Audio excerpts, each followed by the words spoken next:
নমস্কার বন্ধুরা, আজ বলবো শতদল মিত্রের আমি হরিপদ মণ্ডল উপন্যাস নিয়ে।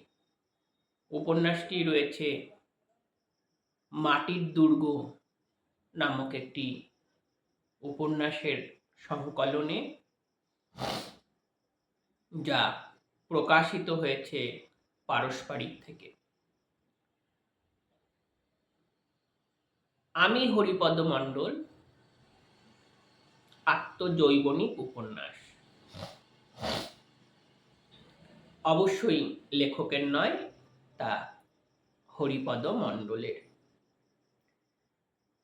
সেখান থেকে যদি লেখক সত্তাকে আবিষ্কার করা যায় তো যেতেই পারে।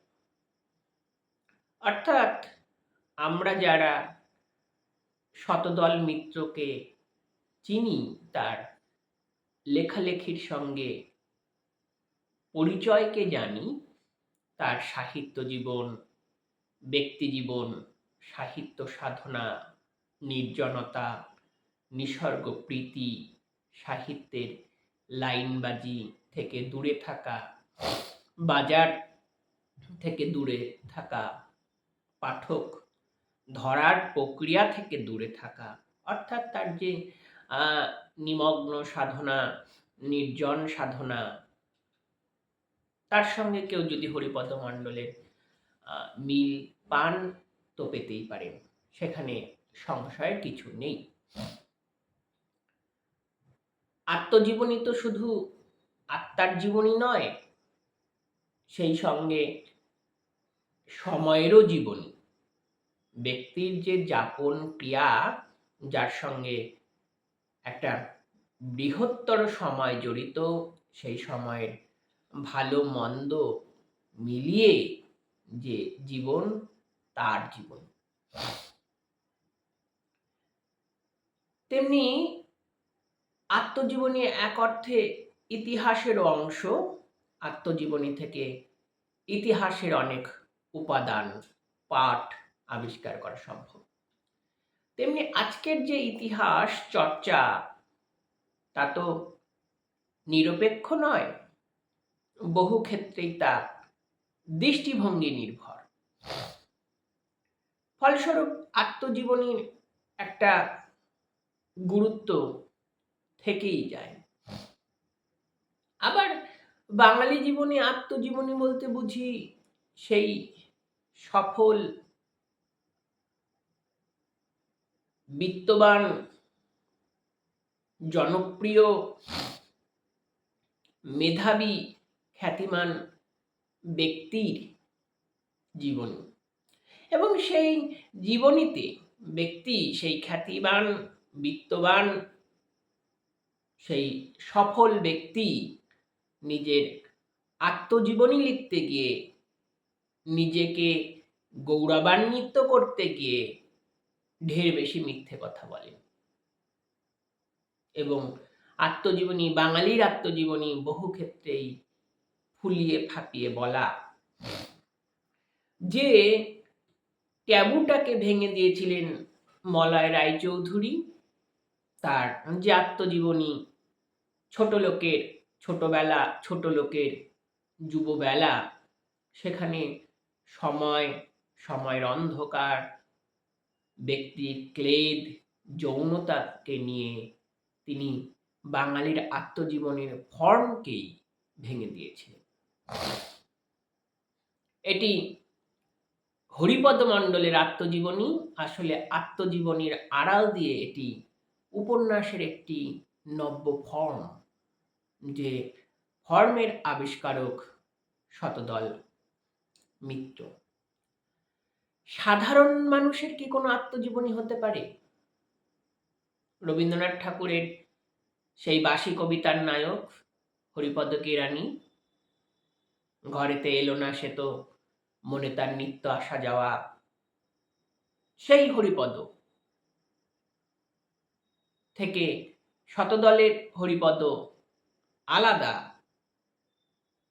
এক সাধারণের কাহিনী। তবে আত্মজীবনীর আড়াল দিয়ে এ আসলে সময় চরিত, সংস্কৃতি চরিত। ব্যক্তির যে যাপন ক্রিয়া, তার সমস্ত সত্যই যে তার আত্মজীবনীর অংশ, সেখানে ব্যক্তি আমি নয়, ব্যক্তি আমির সঙ্গে জড়িত সমস্ত ঘটমান বর্তমান যে জীবনীর অংশ, সেটাই তিনি দেখাতে চেয়েছেন। এবং এর ঢং চলেছে অতীত ও বর্তমানের ফ্রেমে। আসলে সত্তা তো অতীতেরও অংশ, এবং সে ধেয়ে যায় ভবিষ্যতের দিকে, যে ভবিষ্যৎ উদ্দেশ্যহীন, যার পথ হয়তো আমরা জানি কিন্তু পরিণাম জানি না। এই হরিপদ যে এক সাধারণ মানুষ, নির্জন, একাকিত্বময় থাকতে ভালোবাসেন, তেমন বেশি চাকরি করেননি। আসলে আমাদের যে সমাজ সভ্যতা, তার সঙ্গে সে খাপ খাইয়ে নিতে পারেননি, ফলস্বরূপ সে বাতিল হয়ে গেছেন। সে একজন বাতিল মানুষ। আমাদের এই সময় সভ্যতায় আজকের যা চলছে, মূল্যবোধহীনতা, নীতিহীনতা, আদর্শহীনতা, ন্যূনতম ধ্যান ধারণা, ব্যক্তিত্ব নেই, তার সঙ্গে একজন সচেতন মানুষ আপোষ করতে পারে না। আপোষ করা অসম্ভব। সে ক্রমেই বাতিল হয়ে যায়, এবং বাতিল হয়ে সে একাকিত্বে ভোগে। এই হরিপদ তেমনই একজন মানুষ, এবং এই হরিপদর একাকিত্বকে ভেঙে দেয় এক পূর্বপুরুষ ভূত, দাদু, যার নাম কালী দাদু। অর্থাৎ এর ফর্মটা যেন সত্তার বিবিধ অবস্থান নিয়ে চলছে। ছোট আমি, বড় আমি, বিভ্রান্ত আমি, প্রোচক আমি, উদ্দেশ্যহীন আমি, মূল্যবোধ আমি, এবং সেখান থেকে কেউ কেউ এসে জানান দিচ্ছে এইভাবে জীবন কাটানো সম্ভব নয়। কখনো প্রশ্ন উত্তর কাউন্টারের মধ্যে দিয়ে চলছে, দাদু এবং নাতি দুজনকে কাউন্টার করছে, এবং দুজনের সময় নিয়ে মশগুল হচ্ছে। আসলে দাদু তো অভিজ্ঞ দাদুর চোখে নাতি অনভিজ্ঞ, এবং স্নেহ অবশ্যই আছে, আর স্নেহ অতি বিষম বস্তু। দাদু নাতিকে কোথাও কোথাও যেন পথ নির্ধারণ করে দিতে চান, কিন্তু নাতি জানিয়ে দেন যে এই পথ ভুল পথ, কেন তা নিয়ে মশগুল হন। এবং উপন্যাসের এই যে ছক, সেটা খুব লঘু ঢঙে, অনড়ম্বর ঢঙে, এবং কথাবার্তা কিন্তু সিরিয়াস, কিন্তু তার বয়ন ক্ষমতা এমন, তার মধ্যে এমন শ্লেষ, মৃদু ব্যঙ্গ, হাস্যরস দ্বারা ভরিয়ে রাখেন, ফলে তা মাথায় আঘাত করে ঠিকই, কিন্তু মাথায় চাপ সৃষ্টি করে না। এমনই বয়ান কৌশল শতদল মিথ্যে। মস্তানের বউ উপন্যাসের পটভূমি ছিল বাম আমল, সম্পূর্ণ বাম আমল। এই উপন্যাসের এই আমি হরিপদ মণ্ডল উপন্যাসের পটভূমি বাম আমল অতিক্রম করে তৃণমূল সরকারের প্রথম বিধানসভা নির্বাচন পর্যন্ত ধরা যেতে পারে। সেখানে যা যা হয়েছে,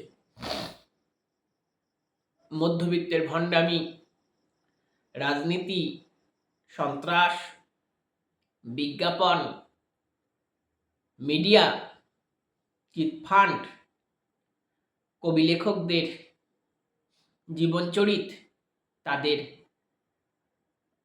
পারদর্শিতা, তাদের ভণ্ডামি, একজন বড় কবি হতে গেলে কোন কোন গুণ আয়ত্ত করতে হয়, এসব নিয়ে এ আসলে এক সময়েরই রোমন্থনশালা।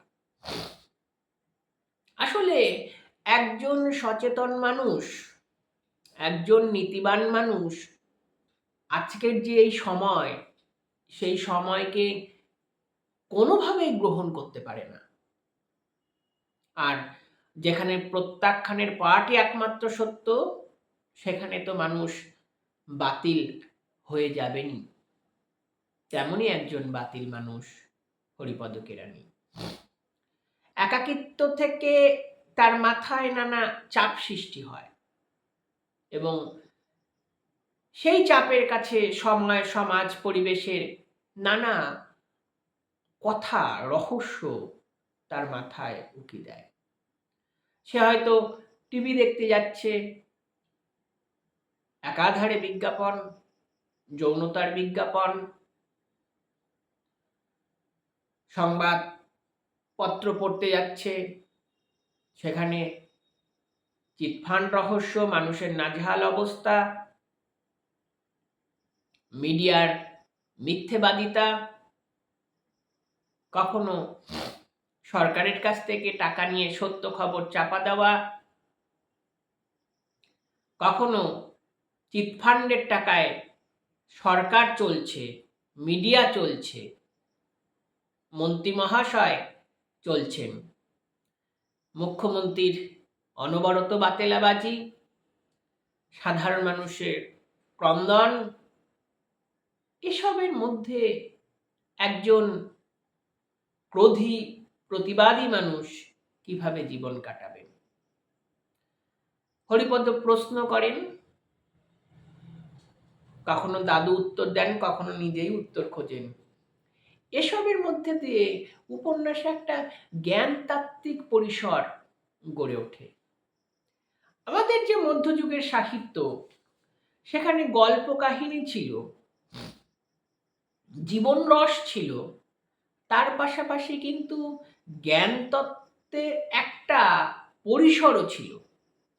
তা বৈষ্ণব পদাবলী হোক, চৈতন্য চরিতামৃতই হোক, ইউসুফ জুলেখাই হোক, আর বাউল গানই হোক, সেই জ্ঞানতত্ত্বের পথ ধরে আজকের আধুনিক বাঙালি কোথায় পৌঁছতে চাইছে, বা আজকের বাঙালির, আটপৌরে বাঙালির জীবনবেদ কেমন হতে পারে, তা শতদল মিত্র এই আখ্যানে নির্ধারণ করেছেন এবং খুব সচেতনভাবে সময়ের যাবতীয় রহস্যকে তিনি জানান দিতে চান।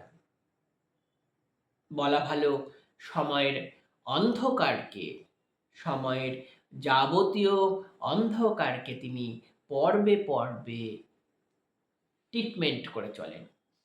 আজকের কবি লেখকদের উদ্দেশ্য কি? তাদের ধান্দাবাজি।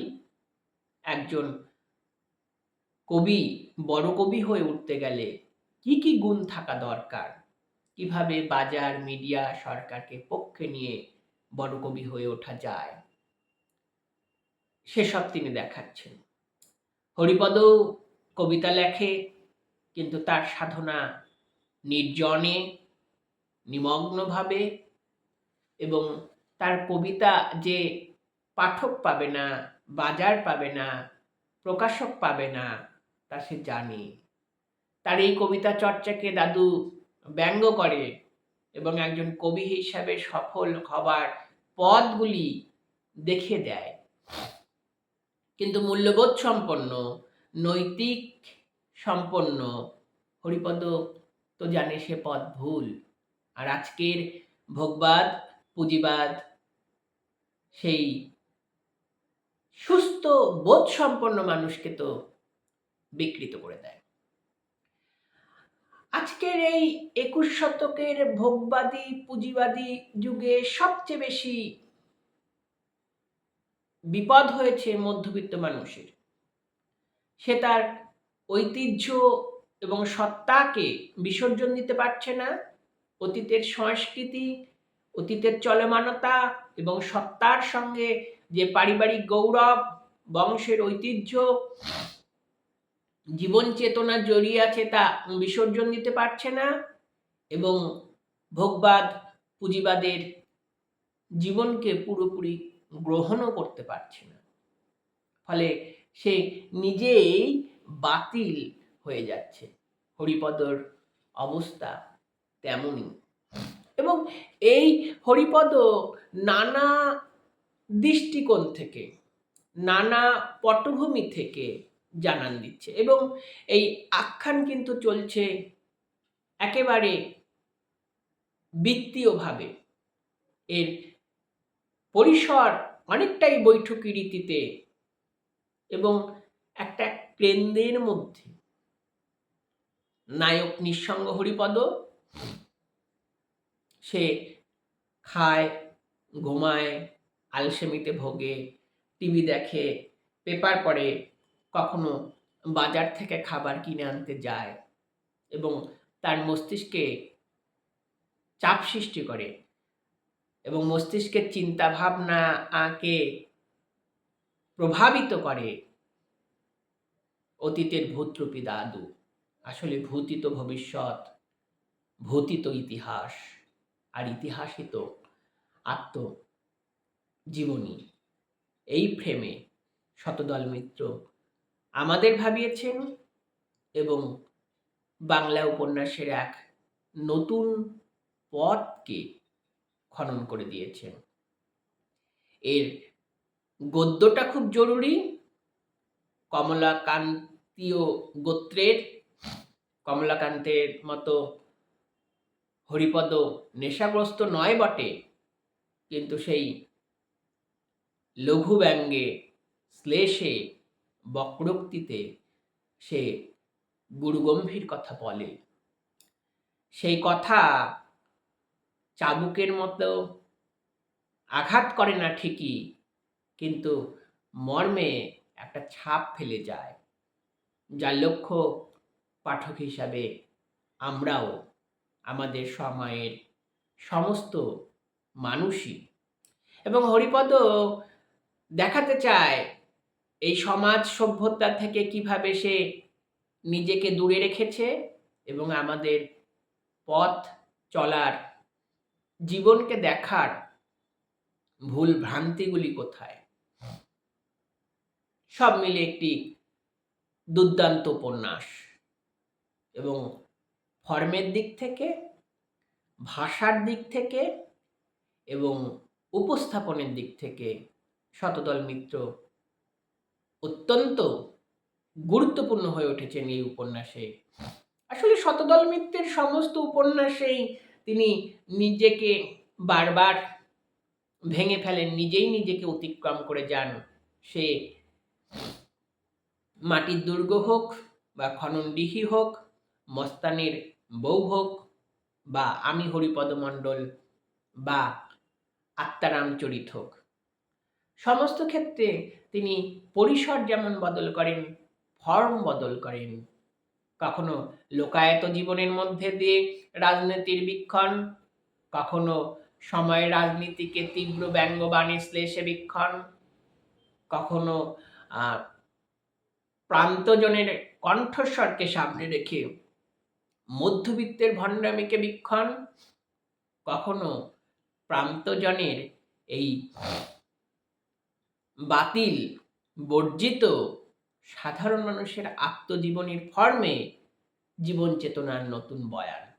আপনারা পড়তে পারেন, আশা করি ভালো লাগবে।